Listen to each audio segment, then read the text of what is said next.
اللہ الرحمن الرحیم لا حول ولا قوة الا باللہ العلی العظیم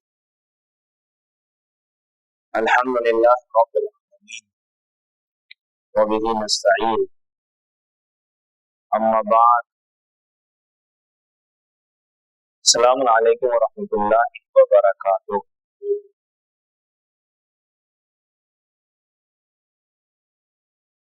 آج جس موضوع اور جس چیز کے تحت یہاں گفتگو ہونے والی وہ آپ لوگوں کو معلوم، مولانا شاہد حسین میثم صاحب مترجم قرآن، انہوں نے کافی کام کیے ہیں۔ اس میں سے ایک رسول خدا صلی اللہ علیہ وسلم محمد وآل محمد کی ذات کے حوالے سے جو ایک خدمت انجام دی ہے وہ بہت اہم ہے، اور کبھی کبھی انسان کی خدمت موقع اور محل کے اعتبار سے اس کی اہمیت بڑھ جاتی ہے۔ جیسے 2 رکعت نماز عام دنوں میں پڑھ رہے ہیں اس کا ثواب الگ ہے، مگر وہی ماہ رمضان میں پڑھ رہے ہیں اس کا ثواب الگ، ماہ رمضان میں بھی شب قدر میں پڑھ رہے ہیں اس کا ثواب الگ، نماز فرادہ گھر پہ پڑھ رہے ہیں اس کا ثواب الگ ہے، مگر مسجد میں پڑھ رہے ہیں اس کا ثواب الگ۔ یعنی جگہ وقت کے اعتبار سے بھی ہماری عبادت، ہماری اس چیز میں جان آ جاتی ہے۔ کبھی کبھی کوئی موضوع، کوئی کتاب، کوئی رائٹر، کوئی لکھنے والا، کوئی تقریر کرنے والا اس زمانے میں گفتگو کر رہا ہے جو زمانے کی ضرورت ہو، اور ایک اس زمانے میں گفتگو ہو رہی ہے کہ جس زمانے میں بس لوگ عام طور پہ سننے کے عادی ہو گئے، بس ہو رہی ہے۔ جیسے اگر آپ لوگوں کو اچھے سے یاد ہو تو کچھ حالات اتنے خراب ہوئے تھے کہ جس کی وجہ سے رسول خدا پر ہمارے ملک میں بہت لوگوں نے ٹپڑیاں کرنا شروع کر دیا تھا۔ اس میں سے کچھ احتجاج ہمارے کانپور کا مشہور احتجاج تھا، یعنی 1.5 سال 1 سال 2 سال پہلے اگر دیکھیں رسول خدا کی اس حمایت کے حوالے سے جو احتجاج ہوا تھا، تو بہت سی جگہ پہ جب گفتگو ہوئی، یا ہمیشہ غرب والے جنہوں نے اسلام کو دور سے دیکھا، اور دور سے دیکھنے کے علاوہ کینہ، حسد اور بدنیتی کی وجہ سے جب انہوں نے اس رسول خدا کو سمجھنے کے بجائے انہوں نے الزام کی نگاہ سے اپنے آپ اپنے مذہب کو بہت مضبوط کیا، سب بچایا، اور دوسری طرف سے رسول خدا اور اسلام کو ہر اعتبار سے دہشت گرد، ٹیررسٹ، خشونت والا دین، مار کاٹ والا مذہب اس طرح سے پیش کیا۔ یہ ہمیشہ ایک روش رہی ہے اسلام کے خلاف لوگوں کو کام کرنے کی، کہ وہ اپنے آپ کو محفوظ کرنا چاہتے ہیں تو ایک راستہ یہ ہے کہ جو اچھا دین ہے اور اچھے لوگ ہیں انہیں بدنام کر دو۔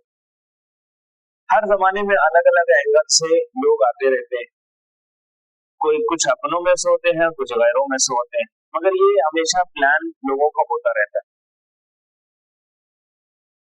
اسی زمانے میں جس زمانے میں رسول خدا کی توہین کی جا رہی تھی، رسول خدا کے بارے میں الٹا سیدھا کہا جا رہا تھا، تو اس وقت بہت سی جگہ پر بہت سے کام ہوئے۔ ان میں سے ایک کام مولانا شاہد حسین میثم صاحب کا اچھا کام اس زمانے میں انہوں نے انجام دیا، وہ یہ کہ رسول خدا کی ذات پر عام لوگوں کو سمجھ میں آنے والی ایک کتاب لکھی جائے۔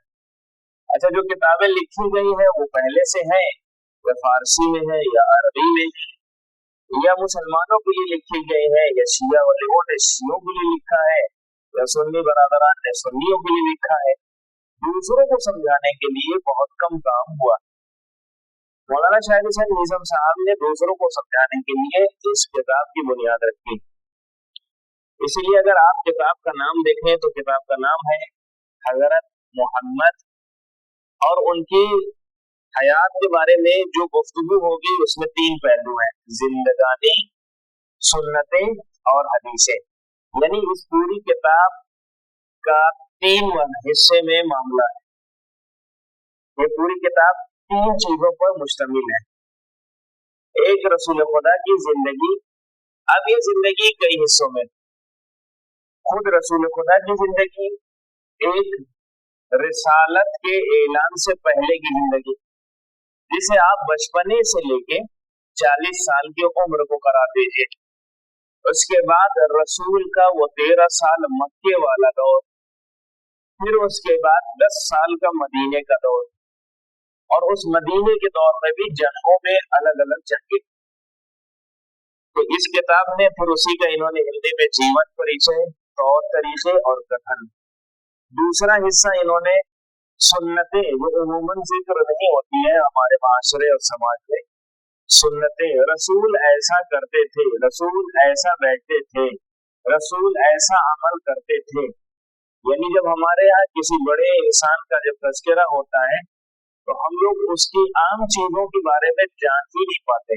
हमारे यहाँ जो भी कोई बड़ा हो गया तो अब वो कैसे खाता है, कैसे बैठता है, कैसे गरीबों से मिलता है, ये सब चीजें हमारे यहाँ नहीं आती। मगर रसूल खुदा की थी, हमें उस पर गौर व फिक्र करना चाहिए था, तो वो सुन्नतों में आ गया।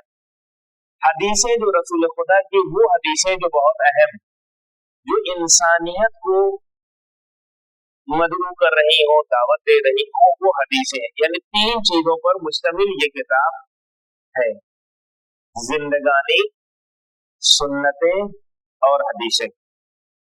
फिर इस किताब, किसी भी किताब को पढ़ने के लिए आपको अगर पीछे की अगर उस कवर पेज में अगर आप पढ़ लें तो समझ में आएगा ये किताब कैसी है। एक अच्छी चीज ये है कि जिस जमाने में ये लिख रहे हैं उस जमाने में बहुत से लोगों ने सिर्फ नारा लगाया, इन्होंने वो हमेशा के लगे हुए इल्जाम का सही जवाब किताब की सूरत में दिया। अब ये किताब एक ऐसी है कि हर जमाने में जब भी रसूल के ऊपर गुफ्तगू होगी तो उस वक्त ये किताब पढ़ी जाएगी। अब जैसे अभी इस जमाने के हालात को अगर देखा जाए, जहाँ पे आई लव यू मोहम्मद एक बहुत बड़ा मुद्दा बना हुआ है, ट्रेंड में आ गया है, उस ट्रेंड में भी हमें इस किताब का बहुत इस्तेमाल करना चाहिए। यानी अगर इस किताब के एतबार से अगर हम चीजों को पेश करना शुरू करेंगे तो यकीनन हमारे अलावा दूसरे भी कहेंगे आई लव मोहम्मद। ये खुद दूसरे, हमारा काम ये है कि हम खुद रसूल की जात को अपनी किताबों के एतबार से समझे और उनके वो मतालिब और मफ़हूम, वो चीजें लोगों तक पहुंचाएं।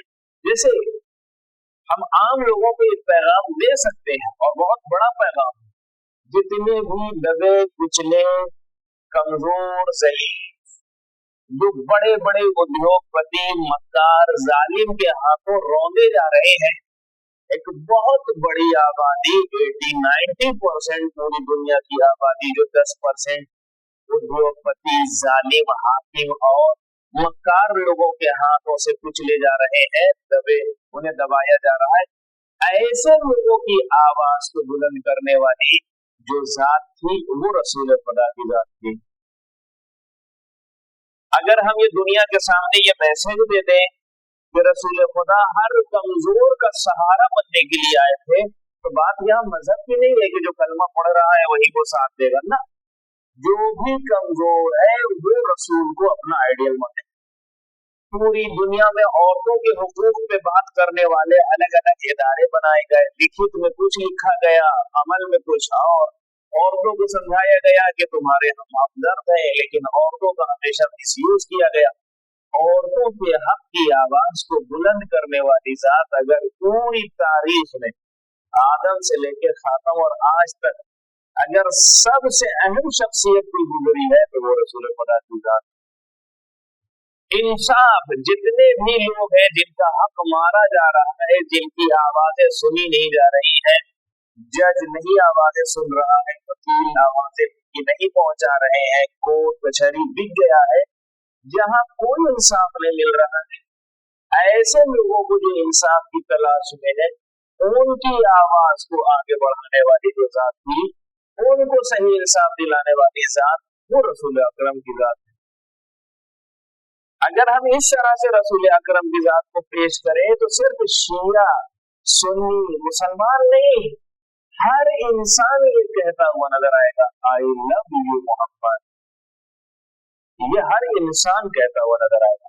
इसीलिए मौलाना शाह हसन मीसम साहब ने सिर्फ रसूल खुदा को हमने नहीं, एक इस दौर का एक नामी गिरामी अमेरिकन लेखक है जिसका नाम है माइकल हार्ट।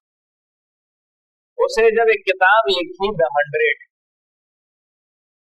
उसने 100 लोगों की लिस्ट तैयार की कि जो समाज पर जिन्होंने असर छोड़ा, जिनका समाज पर कुछ असर रहा हो, चाहे वो मजहबी एतबार से चाहे वो सेकुलर, दोनों सतह पर अगर किसी इंसान ने असर छोड़ा हो तो 100 लोगों की लिस्ट जब बनाने लगा वो क्रिश्चियन, तो उसने पहला नाम रसूल खुदा का लिखा। ये खुद एक सोचने की जरूरत है। और वो कहता है कि मामूली घराने से होने के बावजूद मोहम्मद ने दुनिया के सबसे महान धर्म की बुनियाद डाली और उसे फैलाया, साथ ही वो बहुत असरदार राजनेता बने। अब इस एतबार से देखा जाए तो रसूल खुदा की जात पर, मैंने कहा ना कि कभी कभी इबादत मौका और मौके के एतबार से उसकी अहमियत बढ़ जाती है। उसी तरह अगर ये किताब मिसाल के तौर पर 10 साल पहले भी लिखी जाती तो इसकी अहमियत थी, लेकिन जिस जमाने में लिखी गई वो और ज्यादा अहमियत की हामिल हो गई।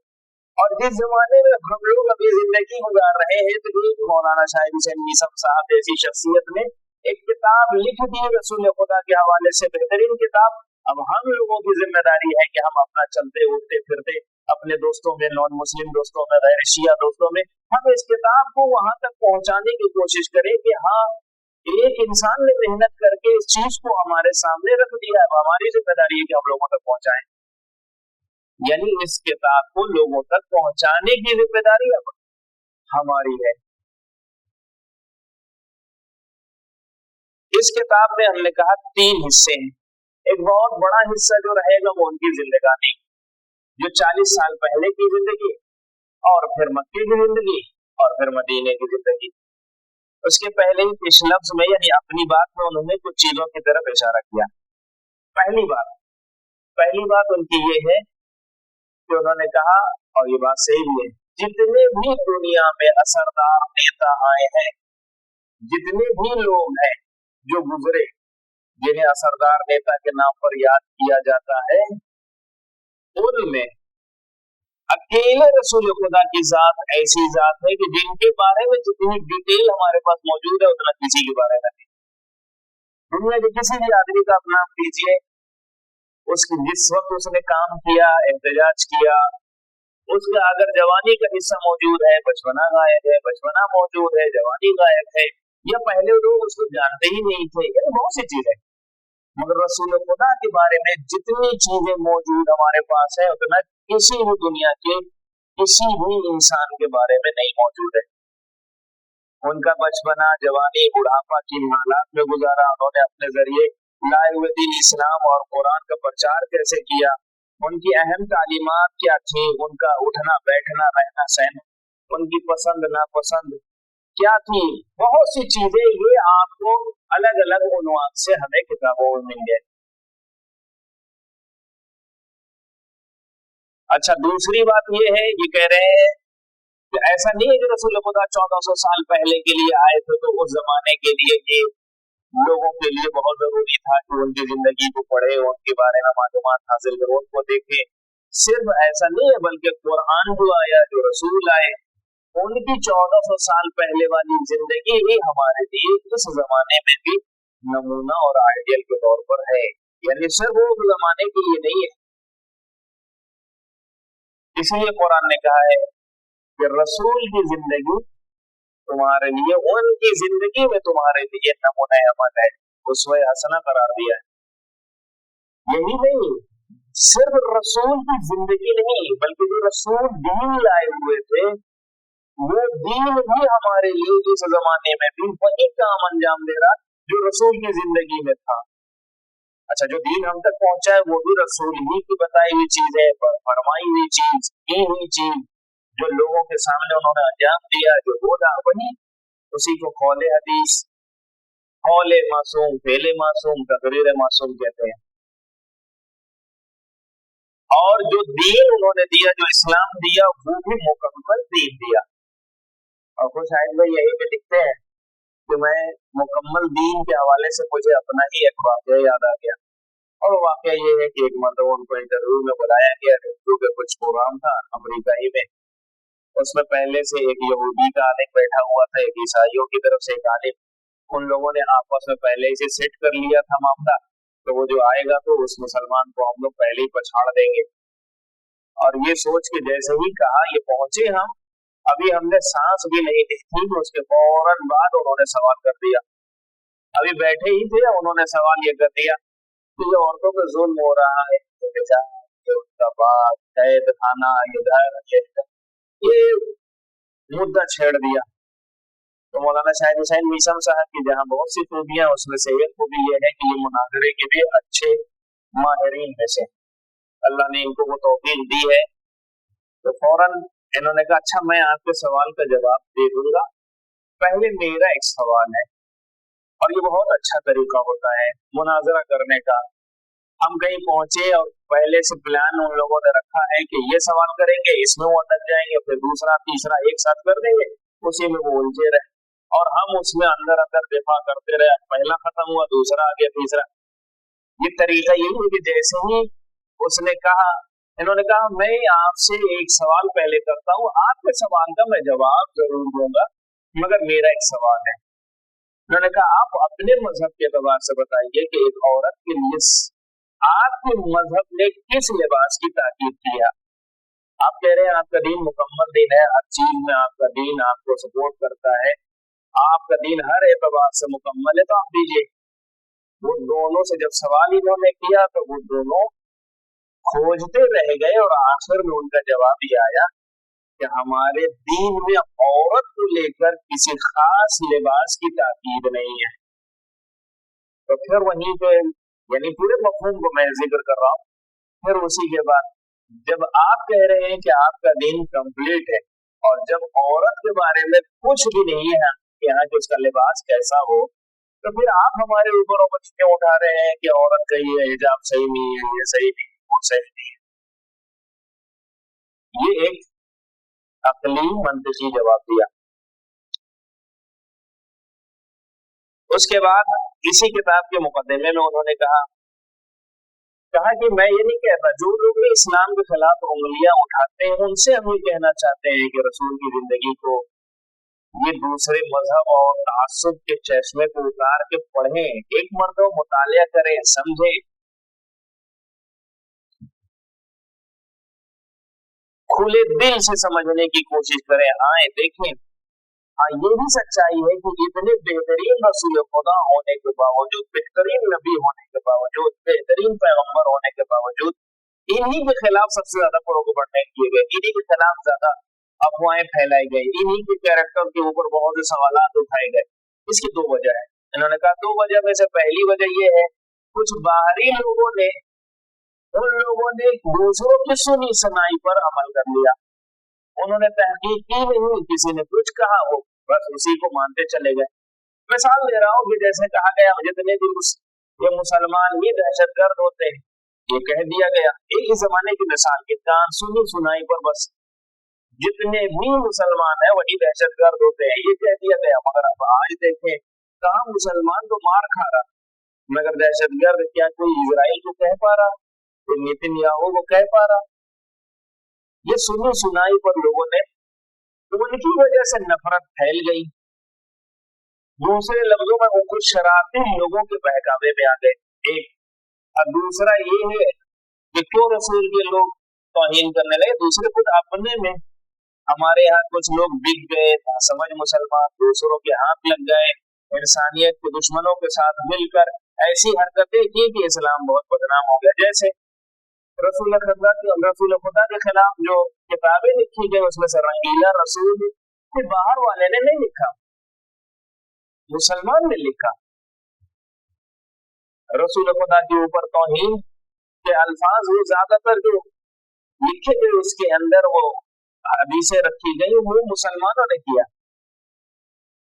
उसके बाद कहते हैं लेकिन हम आपसे यानी इस किताब के पढ़ने वाले से गुजारिश करते हैं कि आप इस्लाम या हजरत मोहम्मद के बारे में जो गलत बात सुन रखी है उन्हें कुछ देर के लिए अलग रख कर इस किताब को पढ़िए, खास तौर पर इस किताब के आखिरी हिस्से को जिसमें हजरत मोहम्मद के रहन सहन, जैसे वो रहन सहन में एक जगह है कि वो गुलामों की तरह बैठा करते थे। तो एक लेडीज ने, एक औरत ने कहा कि आप गुलामों की तरह क्यों बैठे हैं? तो कहा अल्लाह के नजदीक मुझसे बड़ा कोई भी गुलाम हो सकता है? यानी उनका बात करना, उनका चलना, वो अमानत में मशहूर, लोगों पे जब लोगों के दरमियान होते थे तो ऐसा बैठते थे कि बाहर वाले पहचान नहीं पाते थे कि इसमें सहाबी कौन है, नबी कौन है। ये इसकी तरफ इन्होंने तवज्जो दिलाई है। और जो उनकी तालीमात, जो हदीसें हैं, उसके बारे में भी आप पढ़े तो उससे अंदाजा होगा कि इंसानों के बारे में उन्होंने क्या राय दी है और इंसानों को किस जगह वो पहुंचाना चाहते हैं। ये भी इंसान को सोचना चाहिए कि जिस रसूल और जिस इस्लाम के खिलाफ ये लोग इतना प्रोपगंडे करते हैं, उन्हें सोचना चाहिए आखिर उस बंदे के अंदर क्या था। तो सर्दी हो, गर्मी हो, सुबह की नमाज के वक्त ठंडा मौसम हो, उसके बावजूद भी गर्म बिस्तर को छोड़कर तो ये आकर अशहदु अन्ना मुहम्मद रसूलुल्लाह कह रहा है, नमाज पढ़ रहा है, उसके कहने के मुताबिक अमल को अंजाम दे रहा है। आखिर क्या चीजें उसके अंदर थी कि आज भी लाखों लोग उसकी एक एक बात पर खींचते चले आ रहे हैं। उनके बारे में मशहूर हिंदी शायर ओम प्रकाश आरिफ ने कहा, उनका वो शेर भी यहाँ लाजिम है, हर बशर के लिए उसकी पैरवी, सबके लिए मिसाल है किरदार मुस्तफा। यानी जब इंसान वाकई जिंदगी को सुधारने के बारे में सोचे तो बेहतरीन आइडियल की सूरत में वो रसूल खुदा की जात नजर आएगी। ये उन्होंने अपने मुकदमे में और अपनी बात में ये बात जिक्र की। अब बहुत तेजी से हम वो रिसालत से पहले तक का सफर तेजी से तय करना चाहते हैं। ये बहुत अहम है कि ये किताब ये ना समझे कि हम खास उन लोगों के लिए लिखी गई है कि जो पहले से रसूल खुदा पे मजबूती से काम कर चुके हों। उनके लिए एक आम लड़का जो कुछ नहीं जानता। अच्छा, हमारे यहाँ ये भी गलत फहमी है कि हम सब जानते हैं। हमारे जवानों से अगर पूछ लिया जाए जंग खैबर डिटेल में बताओ, नहीं मालूम। खंदक डिटेल में बताओ, नहीं मालूम। ओहद में क्या हुआ डिटेल में नहीं मालूम। मसलन हम लोग ये हमेशा सुनते हैं कि पहाड़ से वो लोग भाग गए। जब 50 लोगों की लिस्ट निकाली है, क्या वो लोग थे उसमें जिनकी तरफ इशारा किया जाता है? वो 50 लोग में से 10 तो वही रह गए, 40 भागे थे। उन 40 में से वो लोग नहीं जिनको हम लोग जिक्र करते हैं। अच्छा, जो वो भागे थे तो अल्लाह उनकी तौबा भी कबूल कर रहा है। यानी सब दे, हाँ, किसी भी सहाबी जो खिलाफत का जिसने दावा किया रसूल के इंतकाल के बाद, वो गलत काम था, उस पर हम बात करें। मगर जो ओहद में हुआ उसके ऊपर जब तक मालूमात नहीं है तब तक वो किसी ने भी, शायर ने पढ़ा उसमें भी कुछ है, जाकिर ने पढ़ा उसमें भी जंग मौता क्या थी, जंग तबूक में क्या हुआ। ये मतलब हम लोग बस रसूल की जात को खुद हम लोगों ने सबसे पहले समझने की कोशिश नहीं की और उनके हवाले से गुफ्तगू भी नहीं हुई। हाँ, हम अगर हिंदुस्तान का अगर अपना जायजा लें, हमारे यहाँ मजलिसें, महफिलें, किताबों को जो लिखने का तौर तरीका रहा, उसमें भी रसूल की जात पे इसलिए ज्यादा गुफ्तगू नहीं हुई क्योंकि हिंदुस्तान ये बर्रे सगीर खिलाफत और विलायत के उन्वान से बहुत जूझ रहा था। जब जूझ रहा था इसी मसले में तो जितनी किताबें लिखी गई वो अली की विलायत के दिफा में, जरूरत यही थी उस जमाने की, इसलिए कि लोग दूसरों को खलीफा बेहतर बताना चाह रहे थे उस जमाने में। मगर एक तरफ ये हुआ कि रसूल की जात के हवाले से गुफ्तगू हमारी तरफ से कम हुई। उसकी वजह ये नहीं कि वो हालात सही नहीं थे। अब हालात बेहतर है तो हमें इस जमाने में खास ये 2 साल से जो जंगें हो रही हैं, ये जो हिंदुस्तान में अभी हर मुल्क में हर 5-6 महीने में रसूल के खिलाफ एक प्रोपगेंडा किया जाता है, उस जमाने में इस तरह की किताब की और अहमियत बढ़ जाती है। तो रसूल खुदा की जिंदगी के बारे में हम लोग अपने लिए भी बहुत सी चीजें हम नहीं जानते। हम लोग खुद अपने लिए भी, और अगर जो समझ रहे हैं उसे घर में भी पहुंचाने की कोशिश करें, अपने दोस्तों तक पहुंचाने की कोशिश करें। तो ज्यादातर ये उन लोगों के लिए है जो एकदम सिरे से नए शुरू से वो समझना चाहते हैं। उनके लिए हजरत मोहम्मद सल्लल्लाहु अलैहि वसल्लम की जिंदगानी 570 ईस्वी में मक्का शहर में पैदा हुए। उनके वालिद का नाम अब्दुल्ला, वालिदा का नाम आमिना। फिर हजरत मोहम्मद 6 साल के जब हुए तो उनकी माँ भी उन्हें छोड़कर इस दुनिया से चली गई। उनके वालिद उनकी पैदाइश से पहले ही दुनिया से चले गए। 6 साल की जब हुए तो माँ उनकी दुनिया से चली गई। उसके बाद 2 साल तक उनके दादा अब्दुल मुत्तलिब ने उनकी देखरेख की, और जब वो भी इस दुनिया से चले गए तो उन्होंने चचा अबू तालिब के हवाले किया और उन्होंने उनकी जिम्मेदारी ली और उनकी परवरिश की। अबू तालिब अपने यतीम भतीजे को अपने बेटे से भी ज्यादा चाहते थे और उनकी हर जरूरत का पूरा ख्याल रखते थे।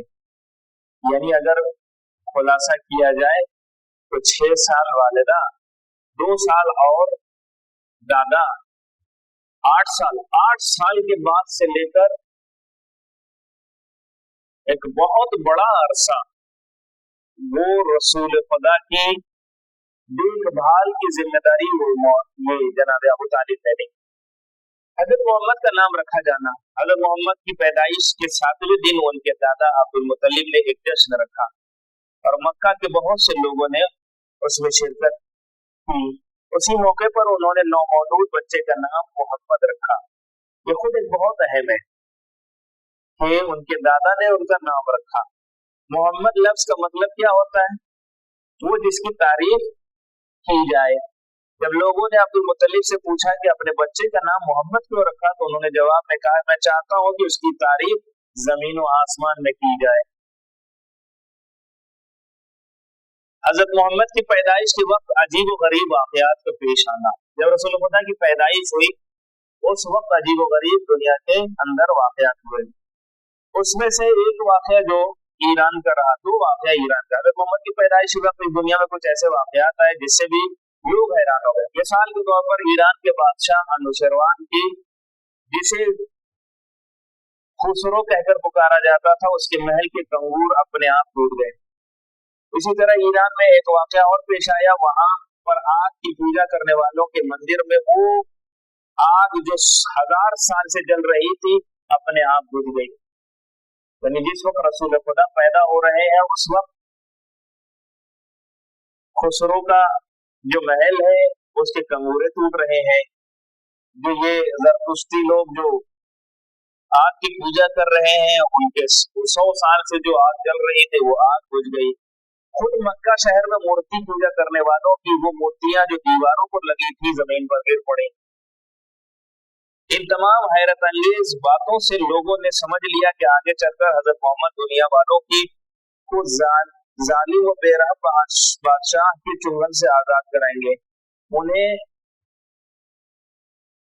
पूजा, मूर्ति और इस तरह की चीजों से छुटकारा दिलाएंगे। अब जरा यहाँ पे एक पॉइंट देखने की जरूरत है। हम लोग जब मौलाए कायनात के फजाइल को बयान करते हैं तो हम कहते हैं कि अली जैसे ही खाना कैबा में पैदा हुए, सारी मूर्तियां जो भी अंदर कूद रखे हुए थे वो सब टूट के गिर गए। एक मौलाए कायनात के फजाइल को बयान करती है लीला, वो अपनी जगह पर, मगर दूसरी तरफ ये भी पहलू बहुत है, अहम है कि जब रसूल खुदा पैदा हो रहे हैं तो मक्के में जितने भी मूर्ति थी, जितने भी भूत थे, वो जमीन पर गिर गए। ये खुद एक फजीलत है जिसकी तरफ तवज्जो करने की जरूरत है, जो खुद मौलाना शाहिद साहब ने लिखा है। अच्छा, ये जो किताब इन्होंने लिखा है तो ऐसा नहीं है कि इनके दिमाग में जो सारी चीजों का हवाला नीचे लिखा हुआ, किस किताब से लिया है, किस किताब से उठाया है। हजरत मोहम्मद का बचपन, सदियों से अरबों के दरमियान ये चाल चलन रहा कि वहां के नामी गिरामी घरानों के बच्चों को पैदाइश के कुछ अरसे बाद शहर के आस पास के गाँव में पाल पोषण के लिए भेज दिया जाता था। ऐसा इसलिए किया जाता था क्योंकि उस जमाने में शहरों में लोगों की आवाजाही की वजह से बहुत सी लाइलाज बीमारियां आ जाती थी जिन्हें छोटी उम्र के बच्चे बर्दाश्त नहीं कर पाते थे। दूसरी ये कि बाहरी लोगों के आने जाने की वजह से शहर के लोगों की जबान भी उतनी खालिस नहीं रह जाती थी। यानी लोग मक्के से बाहर या शहर से बाहर इसलिए देहात वगैरह भेज देते थे कि वो लाइलाज बीमारियों से बच जाए। बहरहाल अरबों की पुरानी रस्म पर अमल करते हुए हजरत मोहम्मद को भी 1 साल की उम्र में पास के एक गांव में भेज दिया गया। मैं हलीमा खातून का वाकया तो बहुत सी जगह पर पढ़ा मैंने, मगर ये बहुत एहतियात से बातें लिखी है शाहिद भाई ने। वहां पर हलीमा सादिया नामी औरत ने लगभग 5 वर्षों तक हजरत मोहम्मद की परवरिश की। ये बहुत अहम है।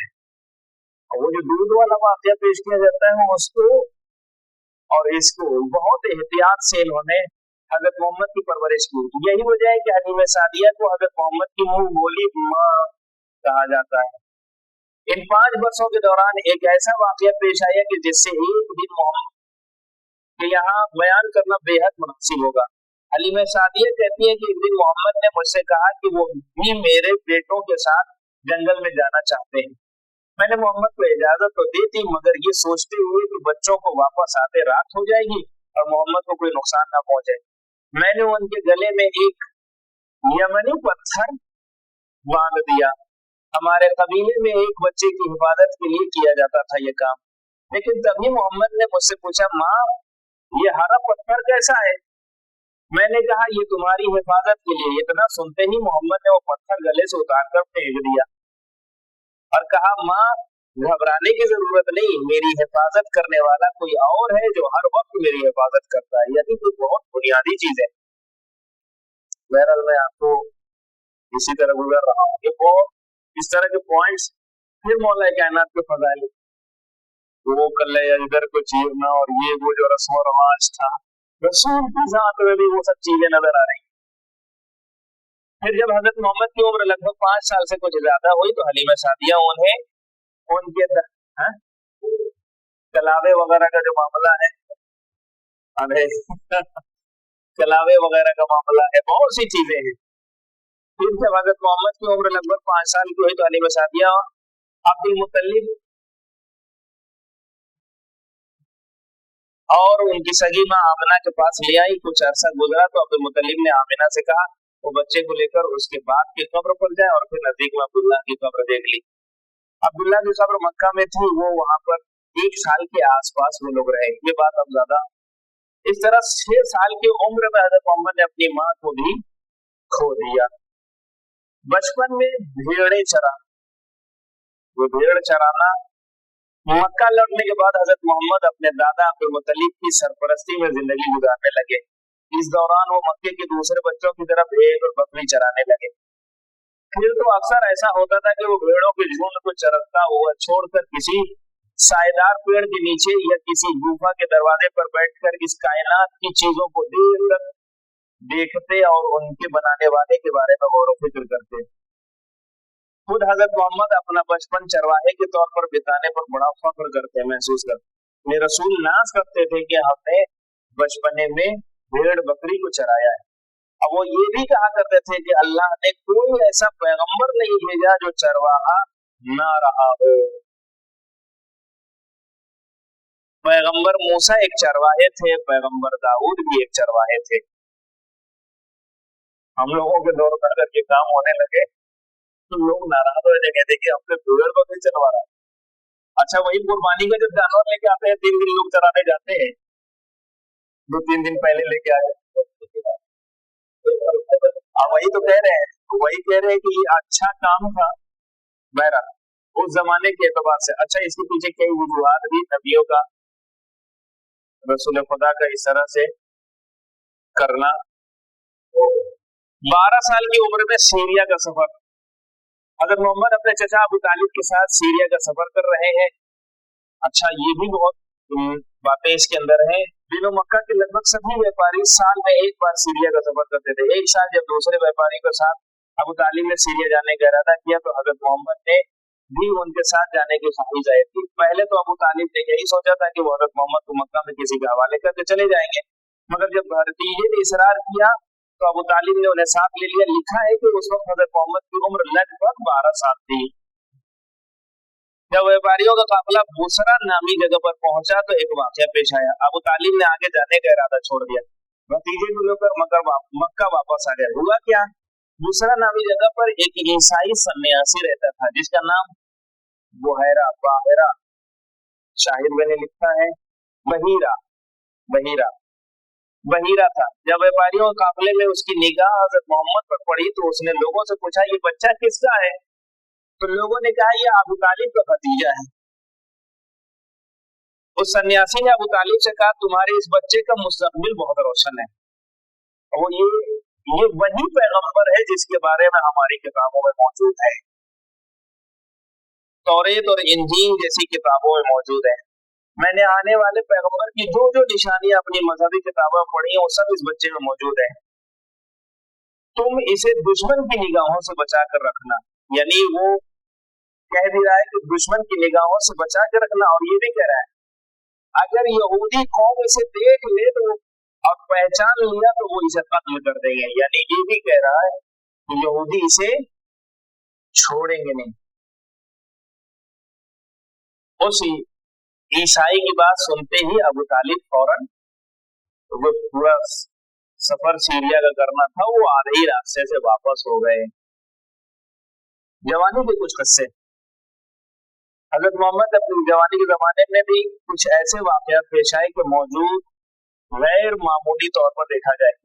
फजूल ये एक बहुत अच्छा अहद पैमान माना गया है या नेक लोगों का पैमान। जिस दौर में हजरत मक्का में पैदा हुए उस दौर में तो मक्का में कोई अदालत थी ही नहीं, ना ही इंसाफ मिलने की कोई उम्मीद थी। उस जमाने में जो इंसान जोर और ताकत रखता था वो उसी की बात चलती थी। इन हालात में एक बार अरबी कबीले का एक व्यापारी अपना कुछ माल लेकर बेचने आया। मक्के में उसके माल को आस इब्न वाइल ने सब ले लिया, उस पर कब्जा कर लिया और जब पैसा देने की बारी आई तो उसने पैसा नहीं दिया। जब पैसा नहीं दिया उसने तो फिर उसने परदेसी आदमी ने आवाज देकर तमाम मक्के वालों से मदद मांगी मगर किसी ने उसकी मदद ना की। फिर उसने काबे के नजदीक खड़े होकर कुछ ऐसे शेर पढ़े जिससे कुछ लोगों के दिल पसीज गए। नतीजन वो लोग अब्दुल्ला इब्ने जुज़आन नामी शख्स के घर में जमा हुए और आपस में बातचीत करने लगे। फैसला किया कि जब तक उनकी जान में जान है वो इसके बाद मक्का में किसी बेसहारा और कमजोर के साथ जुल्म न होने देंगे। अब यहाँ पे रसूल कहते हैं कि वो जो 20 अफराद, वो जो लोग वहां जमा हुए थे, उन लोगों में से एक मैं भी था। और जो मैं था तो मैं आज तक अपने उस वादे पर अमल कर रहा हूँ कि मेरे रहते भर में किसी के ऊपर जुल्म नहीं हो सकता। सादिक व अमीन कहा जाता, रसूल को अमीन और सादिक बचपन ही से कहा जा रहा था। हत्ता ये कि लोग अपनी अमानतें उन्हीं को देते थे, इतना इत्मीनान था रसूल की बात पर।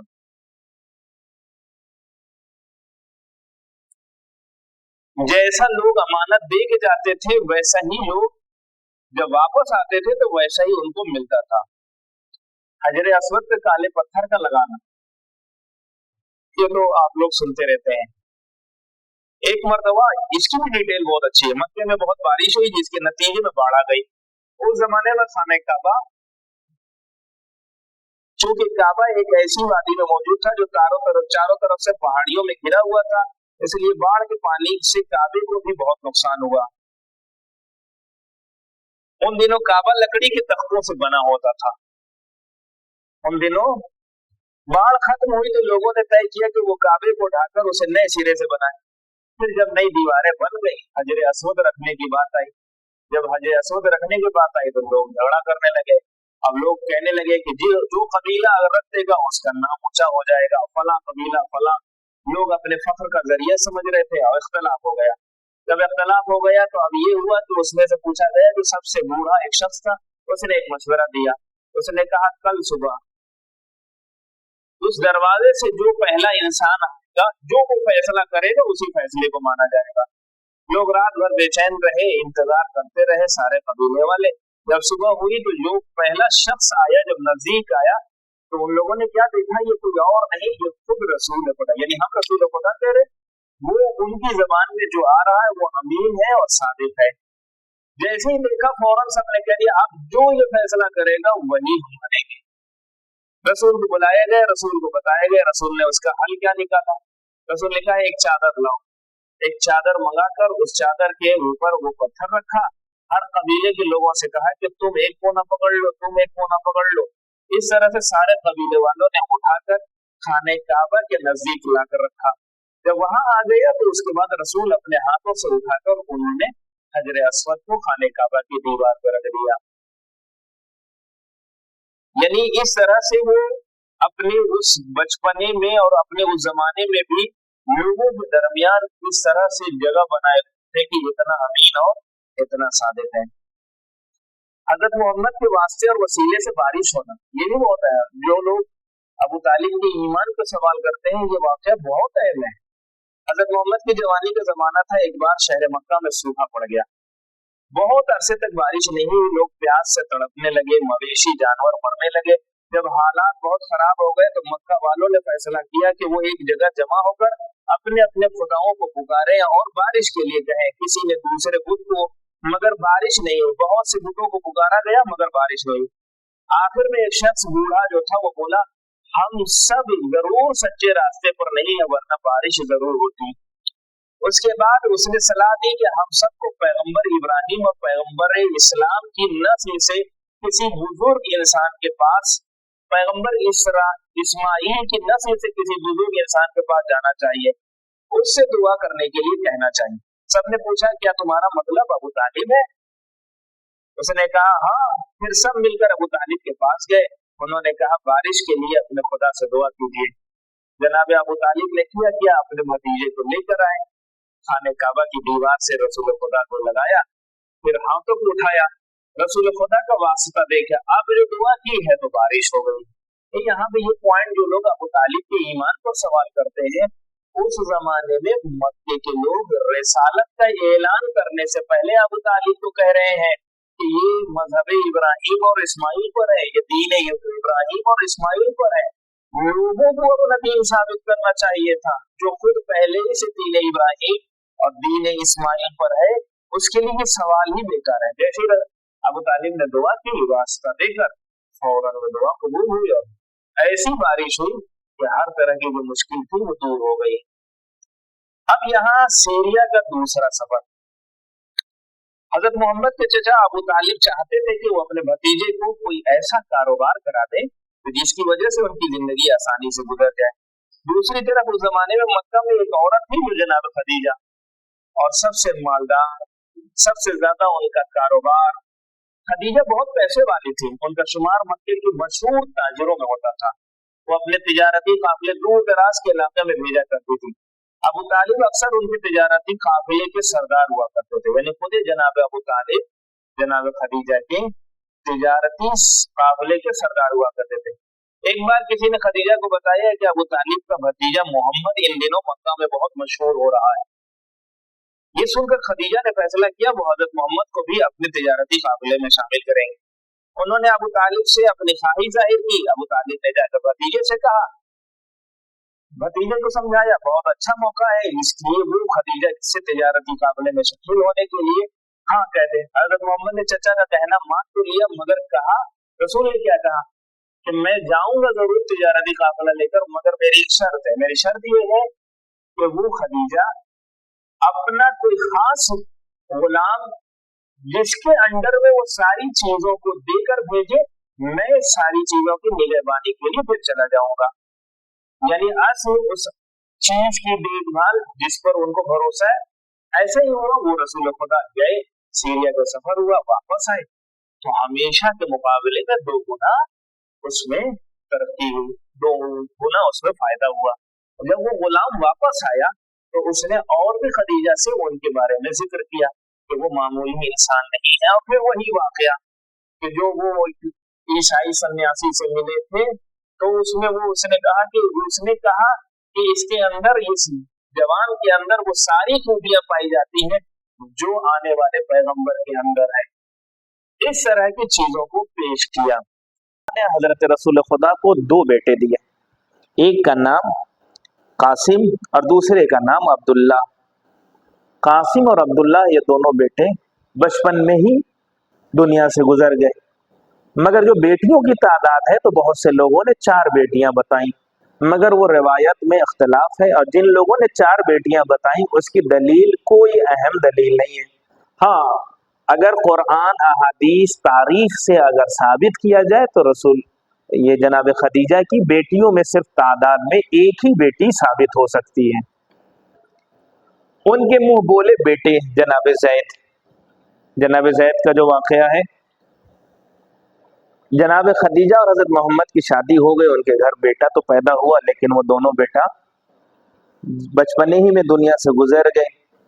उधर खदीजा के पास एक गुलाम था जो उन्होंने उनके भतीजे हकीम इब्ने हिजाम ने बाजार से लाकर दिया था। जैद ने हजरत मोहम्मद की पेशकश को कबूल किया, बाद में जैद इब्ने मोहम्मद के नाम से मशहूर हुए। ये मुंह बोला बेटा भी, यानी वो जो गुलाम जिसको जनाब खदीजा ने तोहफा दिया था, उसका बेटा जो जैद, वो जो जैद, उसको रसूल ने मुंह बोला बेटा बनाया है। अली को घर लाना। अब यहाँ पे ये है कि उस वक्त के हालात कुछ सख्त हो गए। हालात सख्त होने की वजह से लोगों की जिंदगी सख्त हो गई। जनाब अबू तालिब कसीरुल आयाल थे, औलादें ज्यादा थीं, जिसकी वजह से उनके घर में हालात थोड़ा सख्ती वाले आए। तो रसूल खुदा ने हजरत अपने चचा अब्बास से कहा कि हम लोग कुछ ऐसा काम करें कि जिसकी वजह से चचा अबू तालिब का कुछ बोझ कम हो जाए। जाफर को चचा अब्बास यानी उन्होंने उठा लिया और मौलाए कायनात को रसूल खुदा अपने घर ले आए, जिसकी वजह से जनाब अबू तालिब के लिए थोड़ा सा कुछ आसानियां हो गई। फिर उसके बाद 38 साल की उम्र की जब रसूल खुदा की हुई, तो उस वक्त रसूल अक्सर पहाड़ों की तरफ जाते थे, वहां बैठते थे। उसमें हेरा नामी पहाड़ जो गुफा, वहां बैठते थे, वहां इबादतें करते थे। एक बहुत बड़ा हिस्सा इबादत का होता था। फिर उसके बाद उसी में बैठकर वो दुनिया की बनाई हुई चीज़ों पर गौर व फिक्र करते थे। खुदा के नज़ारे जो खुदा की कुव्वत के हैं उसे देखते थे और वहीं पे गौर व फिक्र करते थे। ये वो हिस्सा था कि जो 40 साल से पहले तक का रसूल का दौर है। 40 साल के रसूल 40 साल में जो ऐलान कर रहे हैं, उससे पहले तक का हम लोगों ने बहुत तेज़ी से ये एक सरसरी तौर पर वो किया। और खुद उन्होंने कहा है कि ये किताब हमने बहुत सी चीज़ें, रसूल की हदीसें हैं, सुन्नतें हैं, उनकी ज़िंदगी में खुद हेरा के बारे में 2500 चीज़ें हैं। मसलन जाते थे तो सुबह में क्या करते थे, शाम में क्या, बहुत सी चीज़ें हैं, मगर एक ऐसी मालूमात जिसमें हम तेज़ी से चंद सफ़ों पर आप तक कोई चीज़ें पहुँचा सकें, इसलिए ये बहुत तेज़ी से कुछ चीज़ों को पहुँचाया है। इंशाअल्लाह अगली जो गुफ्तगू होगी वो रसूल खुदा की नबूवत का ऐलान, और कोशिश रहेगी कि मक्का के 13 साल जो वो तेज़ी से उसे हम लोग कवर करें। हमारी बात यहीं पे ख़त्म हो गई।